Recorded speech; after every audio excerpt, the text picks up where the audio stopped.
comic and travel author Joly traveled the world in search of the most dramatic conspiracy theories and grappled with the opinions of those who believe the coronavirus vaccine is a dangerous threat. He also encountered people who believe the Earth is flat, declaring them complete whack jobs. The dismayed star has previously written books such as Dark Tourism, focusing on the world's most unlikely tourist destinations such as Chernobyl. However, this will be his first time approaching the world of conspiracies, for a new book which is due for publication in November. Conspiracy theories have become part of the mainstream, and I thought rather than bash them, I'd meet up with some of them, he reasoned during our exclusive interview. However, the irate comedian added, "I've met way too many anti-vaxxers for my liking."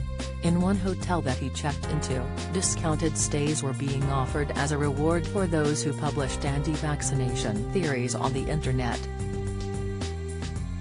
Meanwhile, he discovered that the venue has a policy of forbidding entry to anyone who has been vaccinated against the potentially deadly coronavirus. Beginning his research in Britain, the first location he visited was the Camelot Castle in Tintagel, Cornwall, which he says is run by a conspiracy theorist. It's all the conspiracies you can think of under one roof. The guy believes children are being held in tunnels by a group of pedophiles, he exclaimed. Next, Dom traveled to Foku Island in Newfoundland to meet a flat earther, and was astonished by what he was told. Together, we went to the flat edge of the earth. I wanted to get into a rowing boat to prove who was right and who was wrong, he chuckled, predicting that if the conspiracy theorist was correct, then the pair would fall off the earth altogether. Believers insist that governments have conspired to claim that the world is spherical, and some even create their own interpretations of the solar system to support the idea that the Earth is actually flat. They're complete whack jobs, he declared, adding that similar theories exist in Europe too. I also went to Finland to see conspiracy theories that the plane of Finland doesn't really exist, he revealed incredulously. When he launches the book, it will also be accompanied by a comedy tour entitled Wake Up, Sheeples. Meanwhile, Dom's travels will take a more serious undertone when he flies to Ukraine today on behalf of a charity.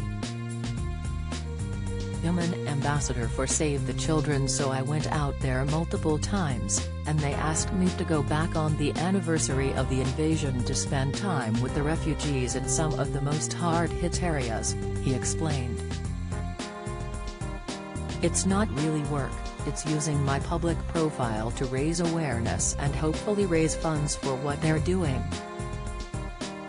I'm obviously concerned about the impact of the war on my trip, he admitted. However, Don has had his fair share of dramatic experiences abroad, so has not deterred by the potentially perilous conditions. While researching for a previous book, he reveals he narrowly avoided being attacked with a machete by an angry local. Had promised him a river trip in the Congo, but suddenly and unexpectedly turned nasty, and that's just one of the many adventures the star has had in his time.